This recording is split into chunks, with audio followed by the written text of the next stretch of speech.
saudaraku sekalian, saya ingatkan dan saya harap saudara benar-benar memperhatikan ini. Bahwa suatu hari, suatu saat, saudara dan saya pasti menghadap tahta pengadilan Allah. Ini bukan ancaman, saudara. Ini peringatan. Peringatan dengan tulus dalam kasih Kristus. Bukan bermaksud mau menakut-nakuti saudara. Tetapi tentu sesuai dengan panggilan saya sebagai pelayan Tuhan, sebagai juru bicara Tuhan, saya menyampaikan hal ini. Dan saya pun juga mengingatkan diri saya sendiri bahwa kita pasti menghadap tahta pengadilan Allah. Itu pasti, saudara. Itu sudah pasti. Kapan? Bisa kapan saja. Karena begitu jantung kita berhenti berdetak, maka tidak ada lagi kesempatan apapun untuk membenahi diri, memperbaiki diri, bertobat dan berubah. Sudah menjadi satu nilai kekal. Apakah bernilai rendah atau bernilai tinggi, apakah berharga atau tidak berharga sama sekali. Mestinya hal ini menggetarkan kita. Mestinya ini menggetarkan kita. Mestinya hal ini menakutkan kita, saudara. Betapa mengerikan ketika seseorang ada di hadapan tahta pengadilan Tuhan, saudaraku. Seseorang berkeadaan belum beres di hadapan Allah. Betapa mengerikan hal itu, saudara. Ketika ada di hadapan Tuhan, ternyata saudara, keadaan saudara belum berkenan di hadapan Tuhan. Betapa mengerikan keadaan itu. Sebab hal itu, saudaraku, benar-benar mengerikan. Ya. Betul-betul mengerikan dan tidak terbayangkan bagaimana keadaan orang yang benar-benar tidak berkenan lalu dibuang dari hadirat Allah. Mengerikan, saudara. Di mana seseorang akan menyadari betapa singkatnya hidup di dunia ini. Tetapi singkatnya hidup ini ternyata menentukan keadaan kekal seseorang. Singkatnya hidup kita menentukan keadaan kita di keabadian atau kekekalan. Betapa mengerikan. Itulah sebabnya saudara, dengan peringatan pada kesempatan ini, saudara kiranya disadarkan Tuhan. Jangan sampai saudara sibuk dengan banyak hal. Ya tentu kita semua orang sibuk, banyak pekerjaan. Tapi jangan sampai kita lupa bahwa kita harus benar-benar mempersiapkan diri menghadapi pengadilan Allah. Jangan sampai kita tidak menyadari keadaan kita yang sebenarnya di hadapan Allah. Saudaraku, jangan sampai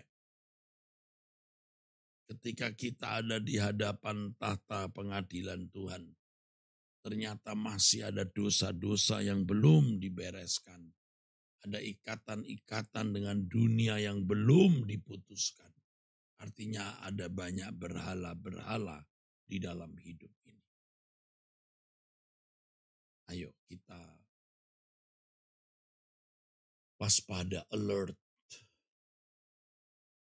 Kita harus memiliki satu komitmen, tekad yang sungguh-sungguh untuk memenuhi yang dikatakan Kolose pasal 3, saudaraku.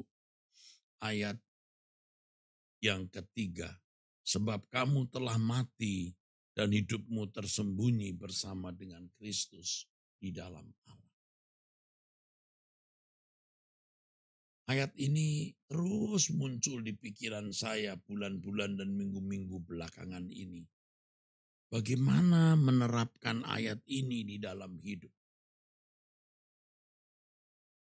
Maksud ayat ini kamu telah mati, bukan mati secara fisik. Mati dari kesenangan-kesenangan dunia, dari berbagai hobi-hobi yang mengikat hati, menarik perhatian kita. Sehingga perhatian kita kepada Tuhan dan kerajaannya menjadi kurang. Mati di sini artinya kita tidak tertarik lagi dengan keindahan dunia dan hiburannya. Dan kita tidak lagi terikat dengan berbagai keinginan-keinginan yang tidak sesuai kehendak Allah. Tidak lagi terikat dengan nafsu-nafsu dalam daging kita yang dulu sering mendesak-desak kita untuk dipuaskan. Kita telah mati. Dengan kesucian hidup seperti ini, kesediaan kita untuk membunuh, mematikan semua keinginan-keinginan yang tidak sesuai kehendak Allah. Dan kesediaan kita meninggalkan dunia, keindahan dunia dengan segala hiburannya, membuat kita mati. Dan inilah kehidupan yang tersembunyi bersama dengan Kristus di dalam Allah. Jika demikian, barulah kita beres. Barulah kita bisa tahan berdiri di hadapan anak manusia, di hadapan Tuhan Yesus yang adalah hakim, yang akan menghakimi kita karena semua kita harus menghadap tahta pengadilan Kristus. Demikian ditulis dalam 2 Korintus 5 ayat 9 dan 10. Selagi kita masih punya kesempatan, saudaraku, saat ini jantung kita masih berdetak, nadi kita masih berdenyut, kita masih punya nafas kehidupan, punya kesadaran. Mari kita bertobat dari segala kesalahan. Tidak hanya dosa-dosa besar, dosa-dosa kecil, hal-hal yang kelihatannya sederhana, kecil. Tetapi kalau itu tidak berkenan di hadapan Tuhan, kita harus tinggalkan, saudara. Ayo, seperti yang saya khotbahkan kemarin, saudaraku, kita hayati kehadiran Allah. Kita terus ada di hadapan Tuhan dari menit ke menit, dari jam ke jam, dari hari ke hari, dan seterusnya. Asik sekali kehidupan seperti ini, saudara. Karena inilah cara hidup orang percaya yang dipisahkan dari dunia ini. Ya, saudara punya persoalan, kita semua punya persoalan, saya juga punya persoalan. Tapi jangan hal-hal itu, saudaraku, membuat kita tidak fokus kepada Tuhan dan kerajaannya. Ayo kita benahi diri kita, saudara. Sering saya mengatakan tiarap. Yuk kita tiarap. Maksudnya apa? Maksudnya kita bebenah diri. Karena kalau kita menghadap tata pengadilan Kristus, kita belum seperti Yesus. Waduh, bahaya. Mengerikan, saudara. Biar kita ini orang yang rajin ke gereja tiap minggu, biar aktivis, biar majelis, biar pendeta, biar teolog, biar doktor teologi, profesor bahkan.